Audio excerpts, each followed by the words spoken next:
Malaking ginhawa ang dulot ng pagsasara ng mga poultry farm sa Barangay Marubulig 1 ayon kay Kagawad Jaime Andres Jr. matapos ipasara ng sanitary office ang nasabing pasilidad.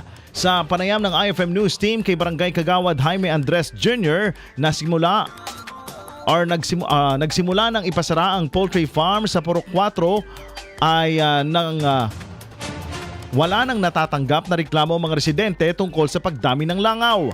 Mas kaunti na lamang ang langaw ngayon kumpara noon at malaking pagbabago ang nararamdaman ng mga residente mula nang ipasara ang poultry farm. Ayon pa kay Andres, handa naman silang payagan ang muling operasyon ng poultry kung susundin ng may-ari ang mga itinakdang sanitation standards. Gayunpaman, mas mainam kung ilalayo na ito sa mga kabahayan upang maiwasan ang panganib sa kalusugan ng mga residente. May mga mangilan-ngilan langaw na nasa mga bahay-bahay pero konti na lang ma'am siguro hindi naman na masyado nakakaperwisyo sa mga constituent namin. May pagbabago dahil medyo ini-improve na nila ang kanilang poultry farm dyan sa Purok 4. Kung sundin nila ma'am yung mga advice, mga recommendation ng City Health Office ng ating sanidad ma'am, ay siguro mas okay na hindi na makakaperwisyo dito sa aming barangay. Okay lang ma'am na mag-operate sila. Pero much better ma'am kung ilayo na nila ang kanilang poultry farm para hindi na makaapekto dito sa aming barangay. Lalong-lalo na dun sa may malapit sa poultry na yan. Dahil kawawa naman sila that time na harvesting sila ay nagkukulang po na sila ma'am. So very worst na sa napaka-risky na sa health kabaranggayan na malapit sa poultry farm.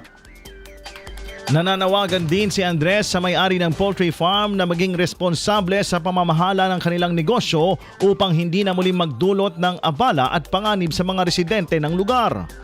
Sana po palaging ayusin ang kanilang pamamahala ng kanilang poultry farm at nang sa ganun ay hindi makaapekto sa aming mga kabaranggayan at ayusin nila ang kanilang mga pasilidad. Maging aware sila sa pag-disinfect palagi sa kanilang poultry farm, lalo na sa mga nagkakarga doon ng mga truck sa kanilang mga manok, ay i-disinfect nila nang sa ganun ay hindi kumalat ang langaw dito sa aming barangay. Papasalamat kami sa city government, lalong-lalo na kay Mayor, sa City Health Office, nang sa ganun ay natugunan nila ang problema dito sa aming barangay na yan nga, langaw na nakakapermiso sa aming community. Ayon naman kay Aling Sabel, residente ng lugar, malaking ginhawa rin para sa kanilang pagpapasara ng poultry farm dahil bacteria carrier ang langaw at nagdudulot ito ng masamang epekto sa kalusugan. Malaking tulong po yun kasi naipasara na. Ang kwan po kasi ng maraming langaw. Tapos nung naipasara na, unti-unti naman pong nawawala na yung mga langaw. Kaya pabor po sa amin na naipasara. Hindi naman po totaling wala na, mangilan-ngilan meron pa.